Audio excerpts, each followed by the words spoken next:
গল্পকরণে আপনারা শুনছেন Henry rider হ্যাগার্ডের লেখা গল্প মর্নিং স্টার। আজকে পড়ে শোনাচ্ছি নবম পর্ব। তৃতীয় দিন বিকেল। তুয়া আর আশতি বসে আছেন তাদের বিলাসবহুল কারাগারে। এক পাশের জানালার কাঠের জাফরি দিয়ে দেখা যাচ্ছে নিচে দরবার বসেছে রাজার। রীতি অনুযায়ী প্রতিদিন এই সময় রাজা জেনিস তার প্রজাদের অভাব অভিযোগ শুনে বিচার করে। দুই নারীর মনেই উদ্বেগ, কারণ রাজার বেঁধে দেওয়া সময় শেষ হয়ে আসছে। রাত কাছে আসছে। তুয়া বলল, রাতের সঙ্গে সঙ্গে আসবে জেনিস। দেখো একটু পরপরই কেমন ওই জানালার দিকে তাকাচ্ছে। ক্ষুধার্ত সিংহ যেমন খাবারের দিকে তাকায়। ক্যাফার এখনও এলো না। কে জানে, হয়তো সত্যি সে ভবঘুরে ভিখারি। তার যা বয়স, হয়তো মারা গেছে এর মধ্যে। আমেনকে এত ডাকলাম, তিনিও সাড়া দিলেন না। ভীষণ হতাশ লাগছে আমার দাইমা। তুমি তো জ্ঞানী, বলতে পারো কি করবো এখন আমি? দেবতাদের উপর বিশ্বাস রাখো। সূর্য অস্ত যেতে এখনও 3 ঘন্টা বাকি, আর দেবতারা চাইলে 3 ঘন্টায় পৃথিবী ধ্বংস করে আবার গড়ে দিতে পারেন। মেম্বিসের মিনারে যখন না খেয়েছিলাম সে সময়কার কথা মনে করে দেখো। মিনারের জানালা দিয়ে ঝাঁপ দিয়ে পড়ার পর রায়ের তরুণীতে করে উদ্ধার পাওয়ার কথা এবং সেই জাহাজের চালকদের কথা। দেবতাদের উপর ভরসা রাখো, সব ঠিক হয়ে যাবে। ভরসা তো করি, কিন্তু তবুও চলো আমরা অন্য কিছু নিয়ে আলাপ করি। অমন অদ্ভুতভাবে আমাদের মেম্বিসে ছেড়ে আসার পর সেখানে কি ঘটেছে জানতে বড় ইচ্ছে হয়। তোমার কি মনে হয় সত্যি আমার সেই ভয়ঙ্কর আবিকে বিয়ে করে সেখানকার সিংহাসনে বসেছে? তাই যদি হয় তো আবির জন্য দুঃখ না পেয়ে উপায় নেই। আমার কায়ের চোখের দৃষ্টিতে এমন কিছু দেখেছি যাতে আমার এই নশ্বর দেহের রক্ত হিম হয়ে আসে। আর তুমি বলো ও আমারই এক অংশ, অমর এক আত্মা, জন্মের সময় আমার সাথে দিয়ে দেয়া হয়েছে। আমার আরও একটা থাকলে বেশ হতো। দাইমা, তুমি আমার ভেতর থেকে বের করে এনে দাও তাকে, এই জেনিসকে বিমোহিত করে রাখতে। এই ফাঁকে আমরা পালিয়ে যেতাম। দেখো বিচার শেষ, জেনিস রায় দিচ্ছে। রায় দিক আর যাই করুক, ওর মন কিন্তু এদিকেই। ওর চোখের দৃষ্টি এই আড়াল ভেদ করে এসে যেন আমাকে পুড়িয়ে দিচ্ছে। রায় শেষ, এখন উঠছে। কিন্তু কে এসেছে? উঠো দাইমা, দেখো তো।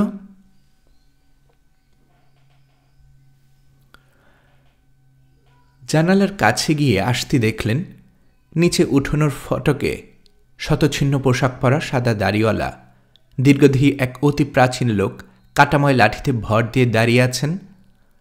শূন্য দৃষ্টিতে এদিক ওদিক তাকাচ্ছেন তিনি, যেন সূর্যের আলোয় চোখ ধাঁধিয়ে গেছে। রক্ষীরা মূর্তিমান আপদ ভেবে তাকে ঠেলে সরিয়ে দিতে গেল, কিন্তু বৃদ্ধের লাঠির এক ঝটকায় তারা ছিটকে এসে পড়ল অনেকটা পেছনে, যেন বিশেষ কোনো শক্তি সঞ্চিত ছিল ওই লাঠিতে। এরপর মনে হলো তার কচ্ছপের মতো চোখ দুটো চকচকে সিংহাসনটা এবং তার উপর বসে থাকা রাজাকে দেখতে পেয়েছে। লম্বা পা ফেলে তিনি এগিয়ে গেলেন সিংহাসনের সামনে, আবার ভর দিলেন লাঠিতে। কেই বুড়ো, হুঙ্কার ছাড়ল জেনিস। এত বড় সাহস, রাজাকে কুর্নিশ করে না? তুমি রাজা? বললেন ক্যাফার। আমি খুবই অন্ধ, ভেবেছিলাম তুমি আমার মতোই সাধারণ মানুষ, কেবল গায়ের পোশাকটা একটু চকচকে। বলো তো রাজা, রাজা হয়ে সব পায়ের নিচে মারিয়ে চলতে কেমন লাগে? তুমি কি এখনো সাধারণ মানুষের মতো আশা করো, কষ্ট পাও, মৃত্যুকে ভয় পাও? তোমার ওই সোনাদানার তৈরি পোশাকের নিচে যে শরীর, তা আমার এই ছেঁড়া কাপড়ের নিচে শরীর চাইতে কি আলাদা? অতীত দিনের স্মৃতি কি তোমাকে কষ্ট দেয়? যারা আর কখনো ফিরে আসবে না তাদের স্মৃতি, হতাশার বেদনার দুঃখ কি তুমি বোঝো? এই গর্ধবের ধাঁধার জবাব দেওয়ার জন্য আমি এখানে বসে আছি নাকি? ঝাঁঝিয়ে উঠল জেনিস। বের করে দাও বুড়োটাকে, আমার কাজ আছে। রাজার নির্দেশ পালনের জন্য লাফ দিয়ে এগিয়ে গেল রক্ষীরা, কেফার এবার তার লাঠি দিয়ে ঝাটকা মারলেন। এবারও সব কজন রক্ষী দূরে ছিটকে পড়ল। কাজ আছে তাই না, বললেন কেফার। কাজ মানে তো ওই যে ওখানে যে আছে তার সর্বনাশ করা। তুয়া যে জানালা দিয়ে তাকিয়ে আছে সেদিকে ইশারা করলেন তিনি। আরও তো 3 ঘন্টা বাকি, এর মধ্যে সূর্য ডুববে না, সুতরাং আমার আবেদন শোনার সময় নেই। কথাটা ঠিক নয়, কথা তোমাকে শুনতে হবে, কারণ যে মহিলার সঙ্গে তোমার কাজ, আমার কথাও তাকে নিয়েই। নির্বোধ বুড়ো, ওই মহিলা আর তার সঙ্গে আমার কাজ সম্পর্কে কি করে জানো তুমি? আগের মতোই ক্রুদ্ধ কণ্ঠে জিজ্ঞেস করল জেনিস। অনেক কিছু জানি রাজা, কারণ আমি তার বাবা। আরও বলবো? বাবা? মিথ্যে কথা বলার আর জায়গা পাও না। হ্যাঁ বাবা, আমি তোমাকে জানাতে এসেছি যে আমাদের বংশ তোমাদের বংশের চেয়ে অনেক প্রাচীন। আমার মেয়ে যেমন তোমাকে স্বামী হিসেবে গ্রহণ করতে রাজি হয়নি, তেমনি আমিও তোমাকে জামাতা হিসাবে গ্রহণ করতে রাজি নই। রাজার পারিষদদের কয়েকজন হু হু করে হেসে উঠল এ কথা শুনে, কিন্তু জানিস হাসল না। তার কালো মুখটা রাগে সাদা হয়ে উঠেছে। উন্মাদটাকে টেনে নিয়ে এসো, চিৎকার করে উঠল সে। কেটে ফেলো বেয়াদবটার জিব্বা। আবার লাফ দিয়ে এগুলো রক্ষীরা, কিন্তু তার কাছে পৌঁছানোর আগেই কেফার কথা বলতে শুরু করেছে অন্য এক স্বরে। এমন ভয়ানক কঠিন সে কণ্ঠস্বর যে তার আওয়াজেই দাঁড়িয়ে গেল তারা। সাবধান, টাটের রক্ষীদল, বললেন কেফার। আমার গায়ে আঙ্গুল ছোঁয়ালোর আগে ভেবে দেখো এই শতচিহ্ন পোশাকের ভেতর কে আছে তা তোমরা জানো কি না? জেনিস, তুমি নিজেকে রাজা বলে দাবি করো, তোমার চাইতে আরও বড় রাজা যারা সিংহাসন ওই সূর্যের উপরে, তার নির্দেশ শোনো। যে নারীকে তুমি জোর করে আটকে রেখেছ তাকে এবং তার সঙ্গিনীকে রাত নামার সঙ্গে সঙ্গে তাদের সব জিনিসপত্র সহ তোমার দক্ষিণ ফটকে নিয়ে গিয়ে ছেড়ে দেবে, তাদের জন্য কোনো ক্ষতি না হয়। রাজাদের রাজা যিনি যিনি থাকেন ঊর্ধ্ব আকাশে, তোমার উপর এই তার নির্দেশ। এই নির্দেশ যদি আমি পালন না করি, ব্যঙ্গে সুরে বলল জেনিস, তাহলে মহিষী আসতে সেদিন তোমাকে যে ছবি দেখিয়েছেন তা মনে করে দেখো, ওই ছবি সত্যি হবে এখন। সে তো মিশরীয়দের জাদুকরীদের একটা নোংরা কৌশল, বুঝতে পারছি, ওতে তোমারও হাত ছিল। তোমার বা তোমার ওই রাজা কারো নির্দেশে আমি মানি না। আজ রাতেই ওই মেয়ে আমার স্ত্রী হবে। তাহলে জেনিস, টাটের রাজা শুনে নাও, তোমার জন্য কি শাস্তি নির্ধারণ করা আছে। আজ রাতে অন্য এক জীবন সঙ্গিনী পাবে তুমি, তার নাম মৃত্যু। শুধু তাই নয়, তোমার অনেক প্রজা তাদের পাপের কারণে, দেবতাদের নির্দেশ লঙ্ঘনের অপরাধে তোমার সঙ্গে অন্ধকারের দিকে যাত্রা করবে, এবং আগামীকাল থেকে টাট শাসন করবে অন্য এক রাজা। সেই রাজা তোমার বংশের কেউ না। কথা শেষ করে ধীর পায়ে কেফার চলে গেলেন রাজার দরবার ছেড়ে।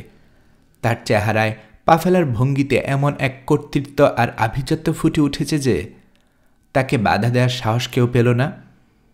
অবশ্য একটু পরেই যেন সম্মোহনের ঘোর থেকে বেরিয়ে এসে জেনিস চিৎকার করে উঠল, বদমাস জাদুকরটাকে ধরে এনে এখানে হত্যা করো।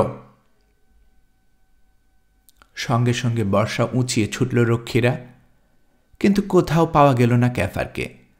এক মহিলা তাকে এক জায়গায় দেখেছে বলল, এক শিশু বলল আরেক জায়গায় দেখেছে।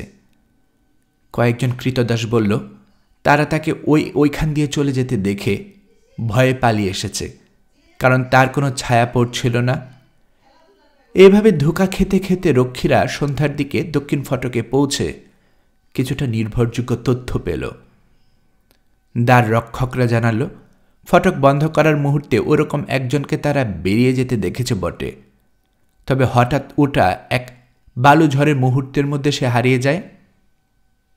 প্রাসাদে ফিরে রক্ষীরা যখন এই সংবাদ জানাল, প্রচণ্ড ক্রোধে রাজা তাদের চাপকানোর হুকুম দিল।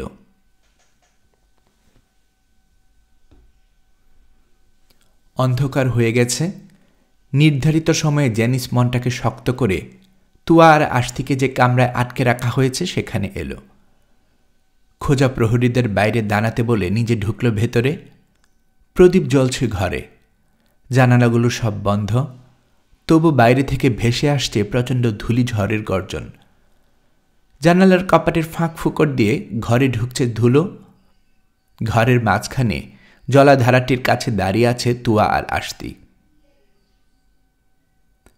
সময় হয়েছে, তুয়ার উদ্দেশ্যে বলল রাজা। এবার তোমার জবাব চাই। তুয়া জবাব দিল, শুনুন রাজা, আমার নয়, আপনার স্বার্থে বলছি। দেখে যা মনে হয় আপনি এর চাইতেও বেশি কিছু। পৃথিবীতে যেমন আমার বন্ধু আছেন, তেমনি আছেন আকাশে। তাদের একজন বিকেলে আপনার দরবারে এসেছিল। পাগলামি ত্যাগ করুন, আমাকে ছেড়ে দিন। আমি আপনার ভালো ছাড়া মন্দ চাই না, কিন্তু যদি কথা না শুনেন, ভয়ানক পরিণতি অপেক্ষা করছে আপনার জন্যে। তেমন কিছু যদি না হয়, আমি আত্মঘাতী হব। অনেক ভয় দেখিয়েছ, আর নয়, শান্ত শীতল কণ্ঠে বলল জেনিস। আমি তোমার জবাবের অপেক্ষায় আছি। রাজা, শেষবারের মতো আমি আপনাকে মিনতি করছি। আপনি ভাবছেন নিজেকে বাঁচানোর জন্য আমি মিথ্যে বলছি? না, এই দেখুন। অবগুণ্ঠন সরিয়ে গলার নিচেরটা অনাবৃত করে ফেলল তুয়া। দেখুন, আমার বুকে কিসের চিহ্ন আঁকা। এই পবিত্র চিহ্ন যার দেহে আছে, তার উপর শক্তি প্রয়োগের আগে ভালো করে ভেবে দেখুন। তুয়ার অনাবৃত মুখের সৌন্দর্য দেখে উন্মাদ হয়ে উঠল জেনিস। ঢোক গিলে বলল, হ্যাঁ, অমন একজনের কথা শুনেছি বটে। থিবিতে তার জন্ম, অদ্ভুত এক পিতার ঔরসে। কিন্তু সে এখানে আসবে কেমন করে? শুনেছি ফারাও হিসেবে এখন মিশর শাসন করছে সে।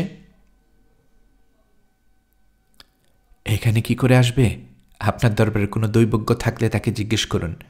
আমি শুধু বলবো, জনশ্রুতি সব সময় মিথ্যে হয় না। অদ্ভুত সেই পিতার কন্যাকে ছেড়ে দিন।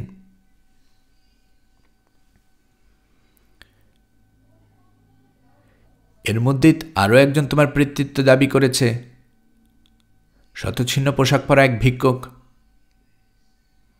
আপনার সৈন্যরা যাকে চেষ্টা করেও খুঁজে পায়নি, বা যার গায়ে আঙ্গুলটাও ছোঁয়াতে পারেনি। এই প্রথম কথা বললে আশতি।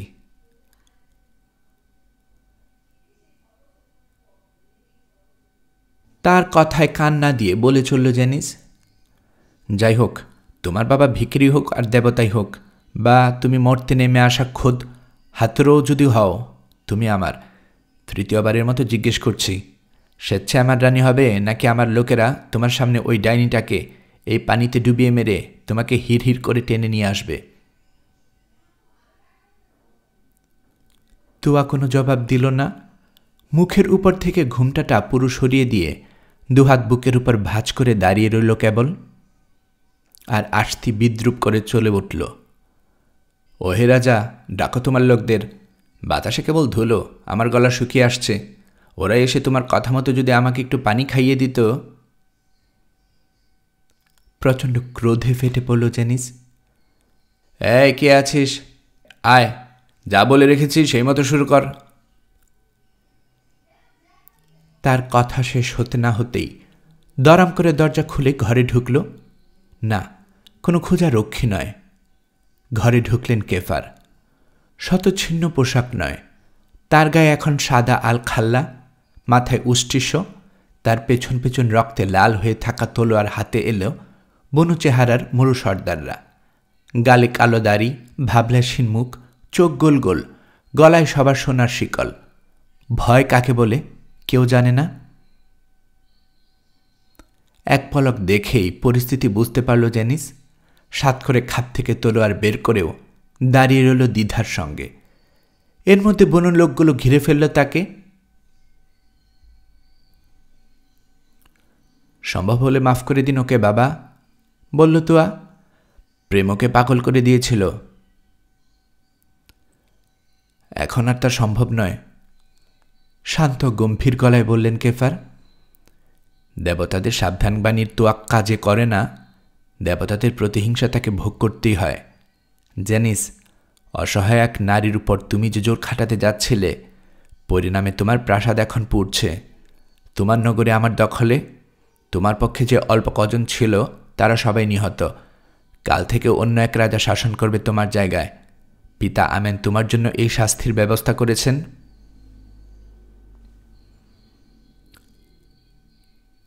হ্যাঁ, এখন আর তা সম্ভব নয়, প্রতিধ্বনি করল জেনিস।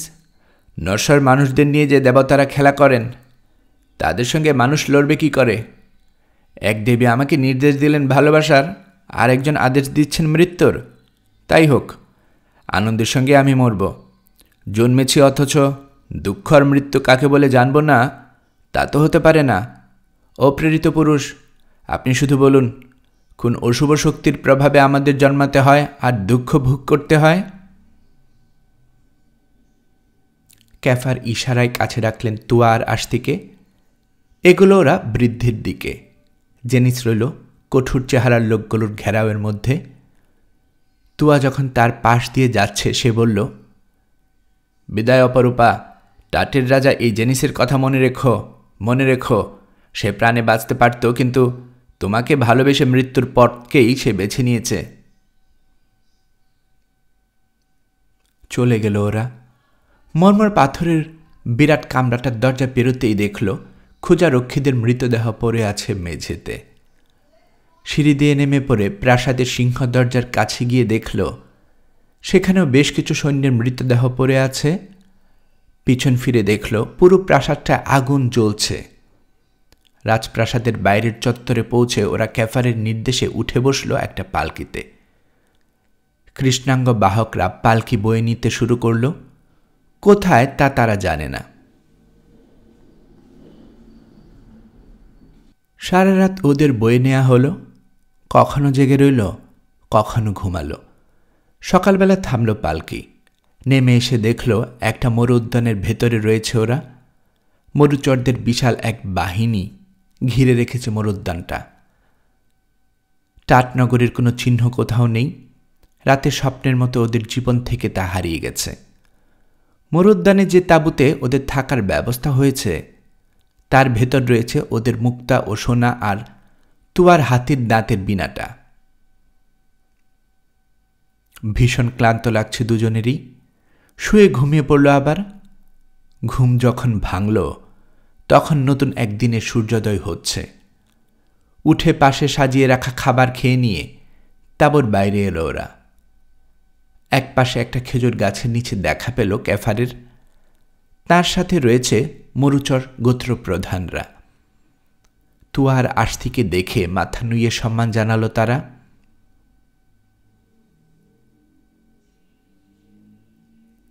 শুনুন সম্মানিতা নেফারুতে এবং তার সঙ্গিনী আশতি, কেফার বললেন, আমার এখানকার কাজ শেষ। রুটি ভিক্ষার জন্য এবার অনেক দূর যেতে হবে। আমি চলে যাচ্ছি বলে ভয় পাবেন না। মরুভূমির এই সর্দাররা আপনাদের আজ্ঞাবহ। আপনাদের আজ্ঞা পালনের জন্যই ওদের জন্ম। এখন থেকে চলার পথে ওরাই আপনাদের সাহায্য করবে। সর্দারদের দিকে তাকিয়ে কেফার যোগ করল, বলো কি আদেশ দেয়া হয়েছে তোমাদের? সর্দাররা সমস্বরে বলতে শুরু করল, ও যাযাবর, আমাদের পিতামাতা পিতামহদের কাছে আপনি আমাদের জাতির অভিভাবক বলে পরিচিত। আপনারই সহায়তায় বিজয় আমাদের সবসময় সঙ্গী। আপনার আদেশ আমরা মরুভূমি ও পাহাড়ের ভেতর দিয়ে বহু চাঁদব্যাপী এক যাত্রীয় ওই স্বর্গীয় নারী এবং তার সঙ্গিনীদের সাথী হব। পৌঁছে দেব স্বর্ণনগরীর প্রধান ফটকে। সেখানে আমাদের দায়িত্ব শেষ হবে। আমাদের একজন জীবিত থাকা পর্যন্ত এই নির্দেশ প্রতিপালিত হবে। শুনলে তো মা? কেফার বললেন তুয়াকে। এদের উপর ভরসা রেখো। দিনের বেলায় শান্তিতে এগিয়ে যাবে, রাতে ঘুমাবে স্বস্তিতে। এর অন্যতা হতে দেবে না ওরা। যদি ওরা বা অন্য কেউ ঘটনাক্রমে তোমাদের বিপদে ফেলে, তোমার বিনায় টোকা দিয়ে আমাকে ডেকো, যেমন ডেকেছিলে জেনিসের প্রাসাদ থেকে। আমি হই বা অন্য কেউ এগিয়ে আসবে তোমার সাহায্যে। মরু সর্দারগণ, এই স্বর্গীয় নারীকে তোমাদের হেফাজতে দিয়ে যাচ্ছি। খেয়াল রেখো যেন ও নিরাপদে গন্তব্যে পৌঁছাতে পারে। কাজ শেষে ফিরে এসে আমাকে খবর জানাবে। বিদায় সবাইকে।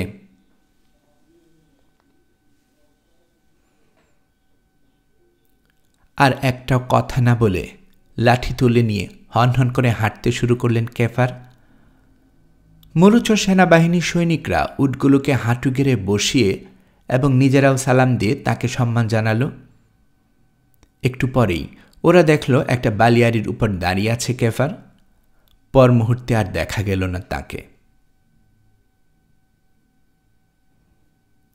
কে ইনি, যার নির্দেশে মরুগোত্রগুলো এত লোক একত্রিত হয়েছে? এক সর্দারকে জিজ্ঞেস করল আসতি।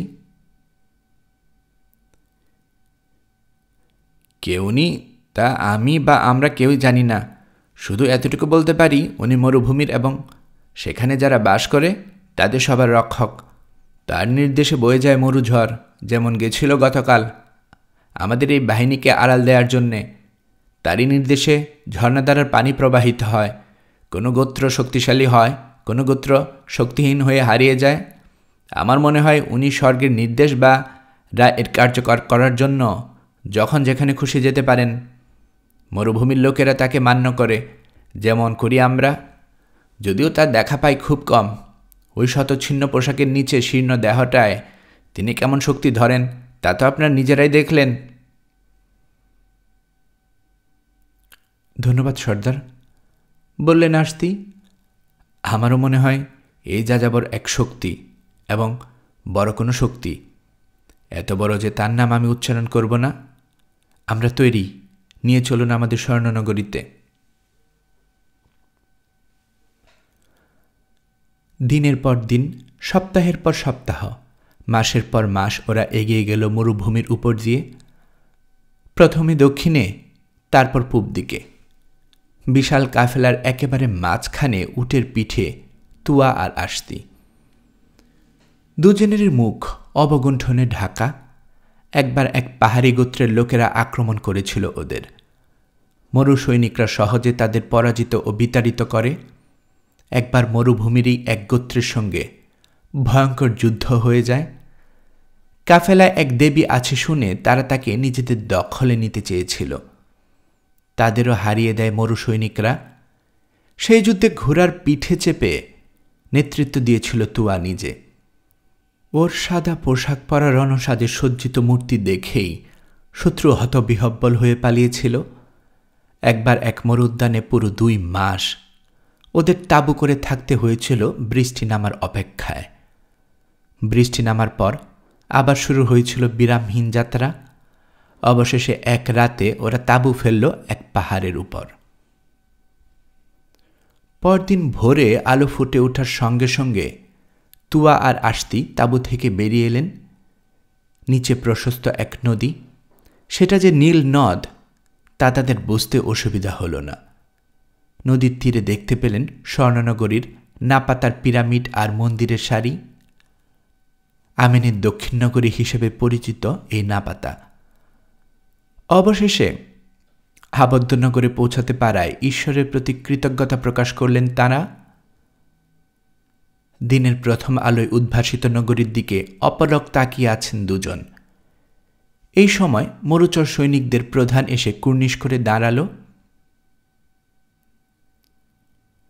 স্বর্গীয় নারী, তুয়ার উদ্দেশ্যে বলল সে, নারী বা দেবী যাই হন আপনি, দেখুন মরুভূমির প্রাচীন রাজা ক্যাফারের নির্দেশে আমরা এখানে এসেছি।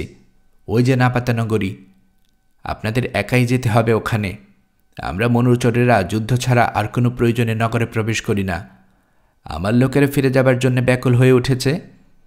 দেশে ওদের স্ত্রী সন্তানরা পথ চেয়ে আছে।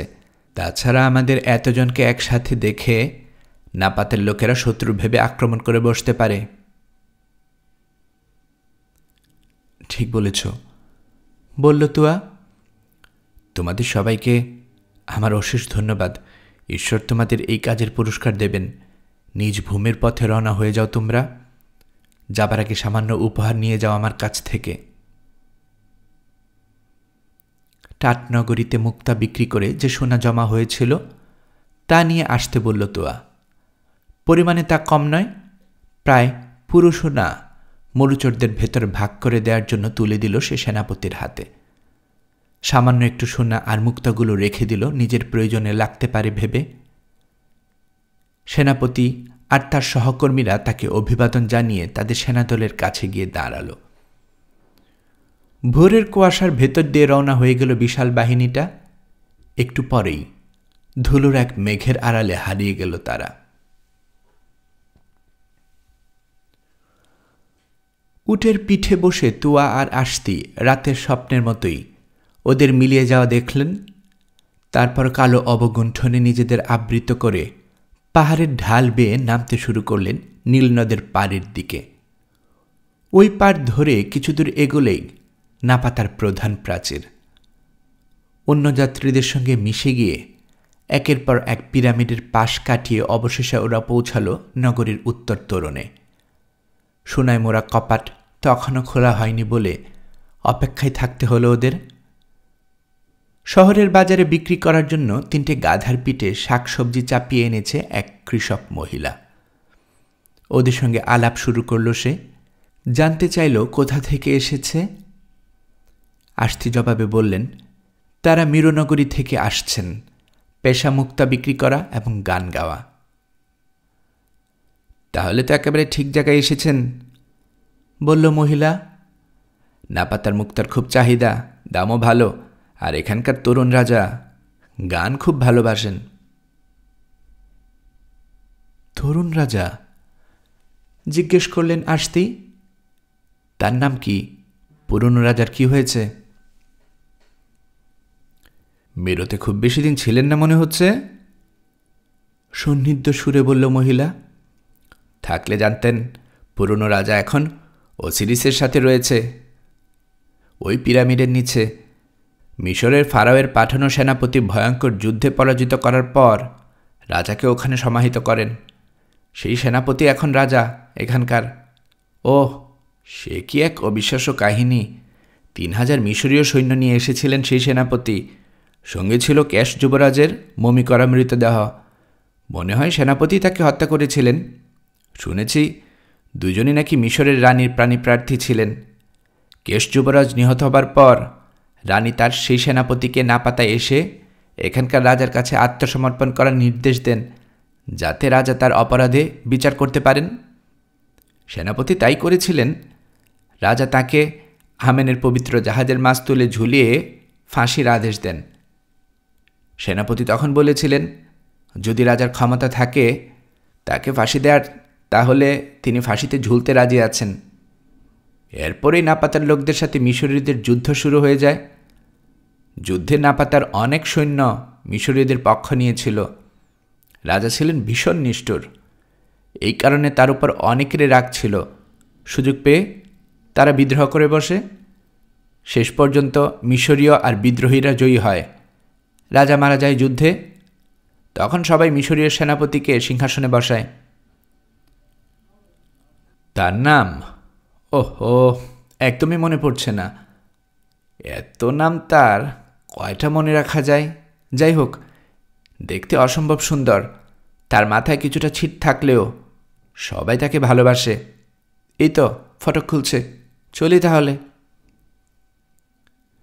গাধার লাগাম ধরে টানতে টানতে ভেতরে হারিয়ে গেল কৃষক মহিলা। তুয়ার আশতিও ভিড়ের মধ্যে মিশে শহরে প্রবেশ করলেন। তাদের উট প্রশস্ত রাজপথ দিয়ে হাঁটতে হাঁটতে বাগান ঘেরা এক চত্বরের সামনে পৌঁছাল। চত্বরের এক ধারে অসাধারণ সুন্দর এক প্রাসাদ। এবার কোন দিকে যাবেন বুঝতে না পেরে উট থামিয়ে ফেললেন তারা। এই সময় প্রাসাদের ফটক খুলে বেরিয়ে এলো একদল অশ্বারোহী। প্রত্যেকের গায়ে বর্ম।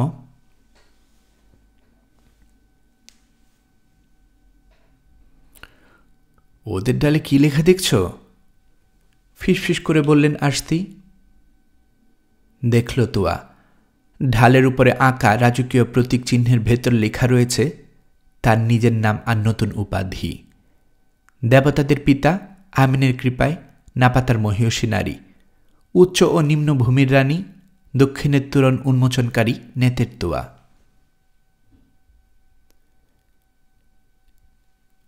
মনে হচ্ছে এখানে আরও প্রজা আছে, নিচু স্বরে বলল তুয়া। এবার প্রাসাদের ফটক দিয়ে চমৎকার এক তেজি ঘোড়ায় চেপে বেরিয়ে এলো এক যুবক। দূর থেকেও তাকে চেনা চেনা মনে হতে লাগল দুজনের। কে ও? ঢোক গিলে বলল তুয়া। আমার মন বলছে ও আমার রামেশ। জিনের রশি শক্ত করে আঁকড়ে ধরে বললেন আস্তি।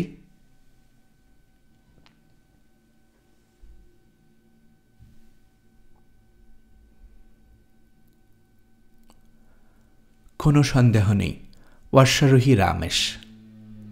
বয়স বেড়েছে তার, সেই সাথে চেহারায় এসেছে কাঠিন্য। একটা বিষণ্ণতাও যেন চেপে বসেছে সেখানে। তারপরেও রামেশ ও, আর কেউ নয়। ওদের চোখ জলে ভেসে যেতে লাগল, হৃদস্পন্দন দ্রুত হয়ে উঠল। আমরা কি পরিচয় দেব? জিজ্ঞেস করল আস্তি। না, এখানে নয়, এখন নয়, বলল তুয়া। ও বিশ্বাস করবে না, আর আমরাও এত মানুষের সামনে মুখের কাপড় সরাতে পারব না। তাছাড়া আগে আমি আরও কিছু জানতে চাই। এখন চলে যাক। টক বগিয়ে ঘোড়া চালিয়ে রামেশ চলে এলো দুই মহিলা যেখানে উটের পিঠে বসে আছে সেই জায়গায়। চলেই যাচ্ছিল সে, কিন্তু দুজনের অবয়বে কিছু একটা আছে যা তার দৃষ্টি আকর্ষণ করল। দ্বিতীয়বার তাকালো সে, তারপর তৃতীয়বার। এবার তার চোখ দুটো স্থির হয়ে রইল উটের পিঠে বসা অবগুণ্ঠন টানা দুই নারীর উপর। অনেকটা ঝোঁকের বসেই লাগাম টেনে ঘোড়া নিয়ে তাদের সামনে এলো সে।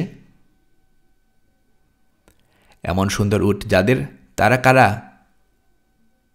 জিজ্ঞেস করল রামেশ। মাথা নিচু করে ফেলল তুয়া, যাতে করে অবগুণ্ঠনের ভাঁজে তার মুখের ও দেহের গড়ন ঢাকা পড়ে যায়। তবে আস্তি গলার স্বর একটু বিকৃত করে জবাব দিলেন, আমরা দুজনেই পেশায় ব্যবসায়ী। একজন বিনা বাজিয়ে গান গাইতেও পারে। মিশরে তার এ বিদ্যার হাতে করি। থিবিতেও ও গান শিখেছে। শুনেছি স্বর্ণনগরী নাপাতায় মুক্তার খুব চাহিদা, আর এখানকার রাজা গান ভালোবাসেন।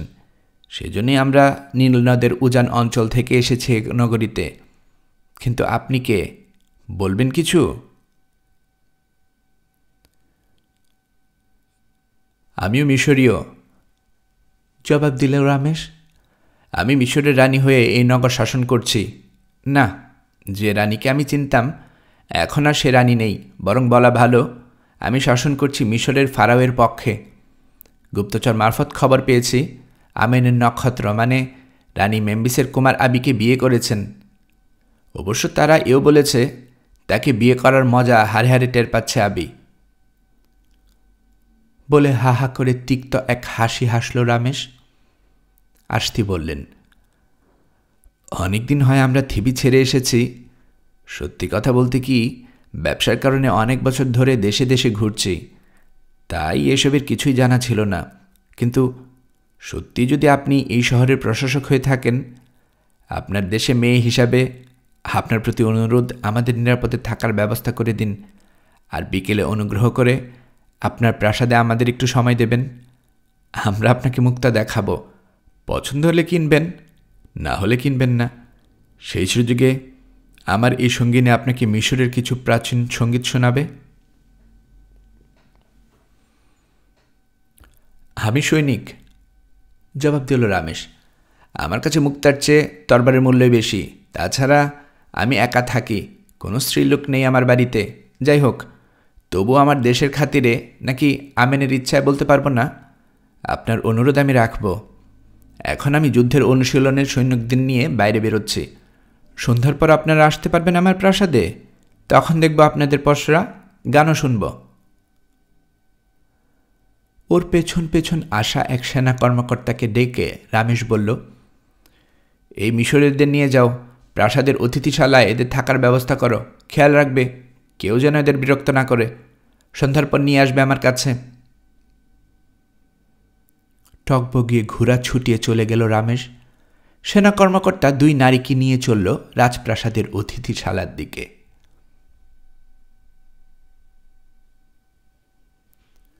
সূর্য অস্ত গেছে।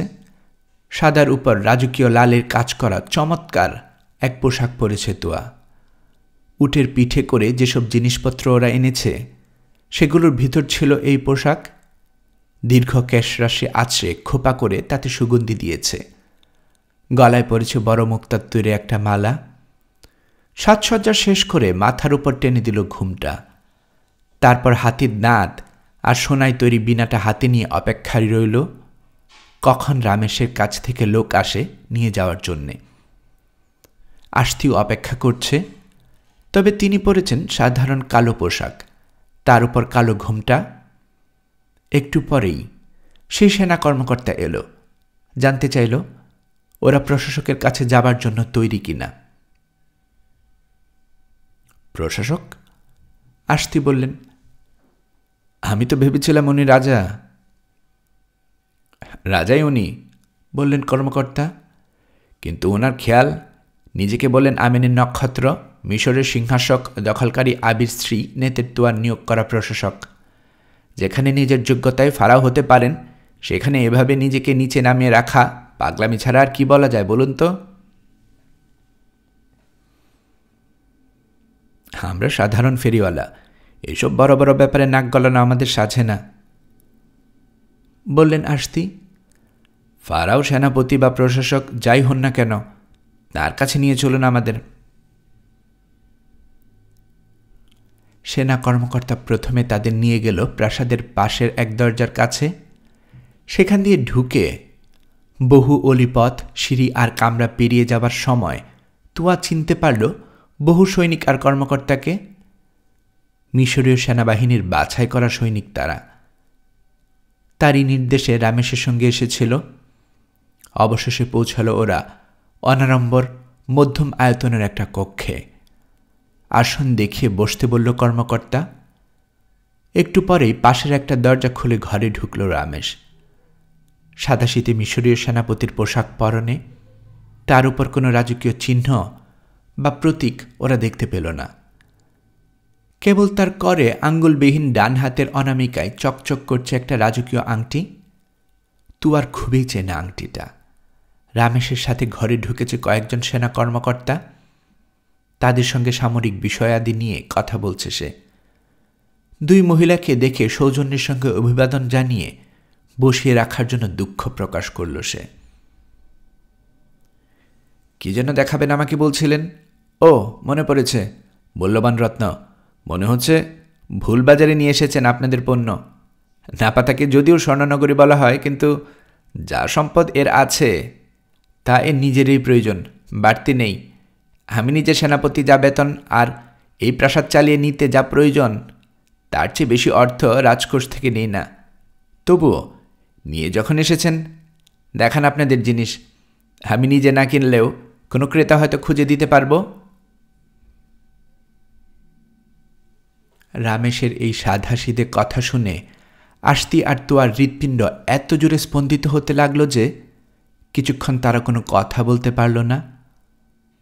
অবগুণ্ঠনে মুখ ঢাকা ছিল বলে রক্ষা। ওদের বিপর্যস্ত চেহারা কেউ দেখতে পেল না।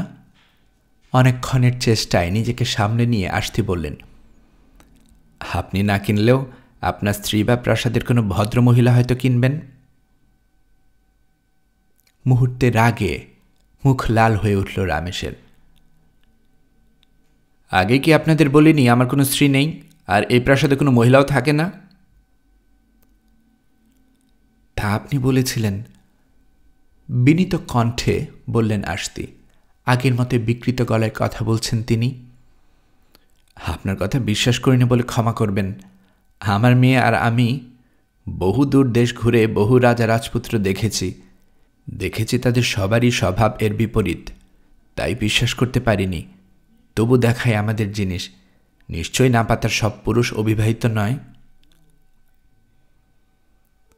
আর কিছু না বলে আস্তি তার পোশাকের তল থেকে সুগন্ধি মাখানো একটা সিডার কাঠের বাক্স বের করে তার ভেতর থেকে মুখটা গেঁথে বানানো মিশরের রাজমুকুটের মতো চেহারার একটা ভীষণ উষ্ণিস বের করে আনলেন। টাটনগরীতে থাকার সময় ওটা তৈরি করিয়েছিলেন ওরা। সঙ্গে কয়েকটা বড় আকারের মুক্তাও বের করলেন। সুন্দর বটে, বলল রামেশ, কিন্তু এই মুকুট পরার অধিকার আছে একজনেরই। উচ্চ ও নিম্নভূমির রানী তিনি।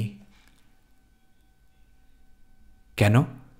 তার স্বামীও নিশ্চয়ই তা পড়ার অধিকার আছে, বললেন আশতি। যদ্য শুনেছি তার স্বামী মানে আবি, ওই থ্যাবরা মাথায় এটা মানাবে না। সকালের মতোই তেতো হাসি হাসল রমেশ। তার কথা শুনতে পায়নি এমন ভঙ্গিতে আশতি বললেন, এমনও তো হতে পারে বিরাট এক রাজ্য দখল করেছে যে সেনাপতি, সে জোর করে দখল করে নিল এই মুকুট এবং কেউ তাতে আপত্তি করল না, যেহেতু তার দেহে রাজরক্ত আছে। তীক্ষ্ণ চোখে তাকালো রমেশ আশতির দিকে। অদ্ভুত কথা বলছেন আপনি, নিশ্চয়ই কিছু ভেবে বলেননি। কিন্তু এই মুক্তা আমার জন্যে নয়, আরও ধনী কারোর জন্যে। রেখে দিন এগুলো, তার চেয়ে বরং আপনার মেয়েকে গান করতে বলুন, মিশরের প্রাচীন গান শুনবার জন্যে মনটা ব্যাকুল হয়ে উঠেছে। তাই হোক, বললেন আশতি। তবে না কিনলেও উষ্ণিসটা আপনি উপহার হিসেবে রাখুন, আপনার জন্য এটা বানানো হয়েছে। তাছাড়া কে জানে, ভবিষ্যতে এটা আপনার কাজেও লাগতে পারে। আপনার রাজ্যে ব্যবসা করার অধিকার পাওয়ার জন্য উপহার হিসাবে এটা আমরা বানিয়ে এনেছি। এই উপহার গ্রহণ না করলে আমার মেয়ে গান করবে না। ওটা রাখুন, এ নিয়ে পরে আলাপ করব আপনার সঙ্গে, এখন গান। অবশেষে এলো তুয়ার পালা। বিনা হাতে উঠে দাঁড়ালো সে। সোনার তারগুলোর উপর দিয়ে হাত বোলালো একবার। মৃদু মধুর টুংটাং শব্দে ভরে উঠল ঘর। আশতির মতোই কণ্ঠ পরিবর্তন করে গান শুরু করল তুয়া। মৃদু স্বরে ছোট একটা প্রেমের গান গাইল। শিগগিরই তা শেষ হয়ে গেল। সুন্দর, বলল রমেশ। এই গান শুনে আমার কি যেন মনে পড়ে যাচ্ছে বলতে পারবো না, কিন্তু আরও বড় কোনো গান কি আপনার জানা নেই? থাকলে শুভরাত্রি জানানোর আগে শোনান না। তুয়ার মাথা ঝুঁকে পড়ল, জবাব দিল প্রায় ফিসফিস করে,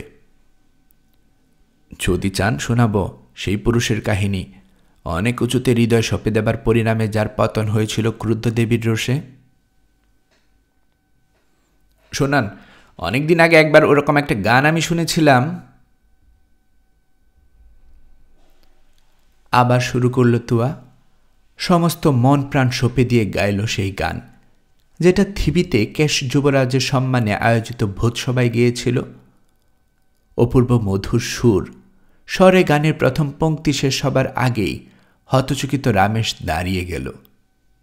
তুয়া গেয়ে চলেছে, প্রেমকাতর নকল নবিশ কি করে গভীর রাতে প্রেমিকার খোঁজে লুকিয়ে মন্দিরের নিভৃত কক্ষে ঢুকে পড়ায় ক্রুদ্ধদেবীর রোষে প্রাণ দিয়েছিল। একই সময় সুন্দরী পূজারিণী প্রেমার্দকের ভুলে থাকার শক্তি প্রার্থনা করতে মন্দিরের নিভৃত কক্ষে এসে হোঁচট খেয়ে পড়ে যায় প্রেমিকের মৃতদেহের উপর। প্রেমিককে মৃত দেখে সেখানেই মারা যায় পূজারিণী। এই বিষাদময় দৃশ্যে প্রেমের দেবীর মন গলে এবং তাদের প্রাণবায়ু ফিরিয়ে দেন। তবে অন্য লোকে চলে যাওয়ার প্রাণকে আর পৃথিবীতে ফিরিয়ে আনা সম্ভব ছিল না বলে দেবী তাদের পাতালপুরীতে থাকার ব্যবস্থা করে দেন এবং সেখানেই তাদের মিলন হয়। ধীরলয়ে নিচু হতে হতে একসময় মিলিয়ে গেল সঙ্গীতের রেশ। এই পুরোটা সময় স্থানুর মতো দাঁড়িয়ে আছে রমেশ। মুখটা তার সাদা হয়ে গেছে, শরীর কাঁপছে অল্প অল্প। একটা থামে ভর দিল সে, আর তুয়া অবসন্নের মতো বসে পড়ল তার আসনে। হাত থেকে পড়ে গেল বীণা। এই বীণা আপনি কোথায় পেয়েছেন? রুদ্ধশ্বাসে জিজ্ঞেস করল রমেশ। নিশ্চয়ই এরকম বীণা দুটো নেই পৃথিবীতে, নিশ্চয় চুরি করে এনেছেন। না, কিন্তু তাহলে গান এবং গলাও চুরি করলেন কিভাবে? ক্ষমা করবেন আমাকে, আমি একটা অনুগ্রহ চাইব, ভুল বুঝবেন না। আমার কোনো দুরভিসন্ধি নেই, শুধু একটু অনুগ্রহ করবেন আমাকে, আপনার মুখখানা একবার দেখতে দিন। তুয়া কোনো কথা বলল না। মুখের কাছে হাত তুলে অবগুণ্ঠনের বাঁধন আলগা করে দিল শুধু। পায়ের কাছে পড়ে গেল কালো কাপড়টা। অসাধারণ মোহনীয় মুখটা অনাবৃত হল। রামেশের দুই চোখ মিলিত হল তার সাগর নীল চোখ দুঠুর সাথে। স্বপ্নাচ্ছন্নের মতো দুজন একে অন্যের দিকে তাকিয়ে রইল কয়েক মুহূর্ত। একই কৌশল আপনাদের? নীরবতা ভাঙল রামেশ, গলায় ঝাঁজ। আমার সামনে দাঁড়িয়ে আছেন আমিনের নক্ষত্র মিশরের রানী, যে বিনা বাজিয়ে তিনি গান গাইলেন। সেটা উপহার দিয়েছিল কেশের যুবরাজ। সেই উপহার দেওয়ার রাতেই যে আমার তলোয়ারের প্রাণ দিয়েছিল। কণ্ঠস্বর মিশরের, গান মিশরের। না, তা কি করে সম্ভব? আমি পাগল হয়ে গেছি, আর আপনারা জাদুর কৌশল দেখিয়ে আমাকে বিদ্রূপ করছেন। আমিনের নক্ষত্র তো 1000 মাইলেরও বেশি দূরে বাস করেন। শুনেছি তার বাবার হত্যাকারী আবিকে তিনি স্বামী হিসেবে গ্রহণ করেছেন। জাদুকর ডাইনি, চলে যান এখান থেকে, নইলে আমিনকে বিদ্রূপ করার অপরাধে আমিনের পুরোহিতদের নির্দেশ দেব আপনাদের আগুনে পুড়িয়ে মারার। ধীরে, খুব ধীরে তুয়া তার গলার কাছে আবরণ সরাল। তার জন্মচিহ্ন, জীবনের প্রতীক অনাবৃত হল। এই পবিত্র চিহ্ন যার দেহে আছে তাকে পুড়িয়ে মারার সাহস পাবেন আমিনের পুরোহিতরা? বলুন মারমিসের পুত্র। মৃদু স্বরে জিজ্ঞেস করল তোয়া। কেন না, বলল রামেশ। একটা ব্যাপারে বোকা বানানোর ক্ষমতা যাদের আছে তারা সব বিষয়ে বোকা বানাতে পারে। মিশরের সাম্রাজ্ঞীর সৌন্দর্য যে চুরি করতে পারে, সে তার দেহের একটা চিহ্নও চুরি করতে পারে। তাহলে রামেশ বলো, তোমার হাতের ওই যে রাজকীয় আংটি, ওটা তুমি কি চুরি করেছ, না কোনো রানী তোমাকে এটা উপহার দিয়েছে? যতটুকু জানি এককালে এক ফারাও ওটা পড়তেন। আর ওই হাতের করে আঙ্গুলটা কিভাবে খোয়ালে তুমি? পৃথিবীতে কোনো এক মন্দিরের গোপন পুকুরে বিশেষ কোনো পবিত্র প্রাণীর থাবায় নয় কি? অপেক্ষা করে আছে তুয়া, কিন্তু রামেশ মুখ খুললেও কিছু বলতে পারল না। অদ্ভুত এক জড়তা তার মুখ বন্ধ করে দিয়েছে। দাইমা? একটু পর আবার মুখ খুলল তুয়া। এই প্রশাসককে আমি কিছুতেই বিশ্বাস করাতে পারছি না। আমি মিশরের সম্রাজ্ঞী, আর কেউ নয়। এবার তুমি চেষ্টা করে দেখো। এবার আস্তিও অবগুণ্ঠন সরালেন। তার ব্যক্তিত্ব ব্যঞ্জক চেহারা আর ধূসর চুলের দিকে বিস্ময়াবিষ্ট চোখে কিছুক্ষণ তাকিয়ে রইল রামেশ। এরপর তীব্র এক চিৎকার, মা, আমার মা! ওরা কসম কেটে বলছিল তুমি মেম্বিসে মারা গেছ। বলে আস্তির বুকে ঝাঁপিয়ে পড়ে রামেশ কেঁদে ফেলল হু হু করে। ছেলের মাথায় পিঠে হাত বুলিয়ে দিয়ে আস্তি বললেন, হ্যাঁ বাপ, আমি তোর মা, যে তোকে গর্ভে ধরেছিল। আর আমার সাথে এই মেয়ে আর কেউ নয়। এ হচ্ছে সে, যার হৃদয় তোকে ভালোবেসে। সেই শুরুতে যেমন বাসত, এখনও তেমনি বাসে। চাঁদের পর চাঁদ, পুরো 2 বছর বিপদাপদ তুচ্ছ করে ভয়ঙ্কর মরুভূমি পার হয়ে এসেছে। অবশেষে ওর পিতা আমিন ওকে পৌঁছে দিয়েছেন তোর পাশে। এখন বিশ্বাস হচ্ছে? হ্যাঁ মা। তাহলে বিশ্বস্ত সেনাপতি, বলল তুয়া, মিশরের রানীর কাছ থেকে এই উপহার গ্রহণ করো। যেটা কিছুক্ষণ আগে দূরে সরিয়ে দিয়েছিলে সেটা পরে নাও মাথায়। প্রভু হও আমার আর মিশরের।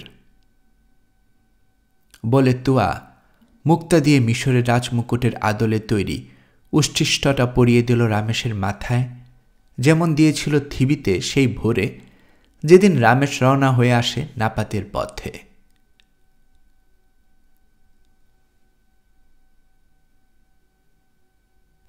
গল্পকরণে এতক্ষণ আপনারা শুনছিলেন হেনরি রাইডার হ্যাগার্ডের লেখা গল্প মর্নিং স্টার এর 9ম পর্ব।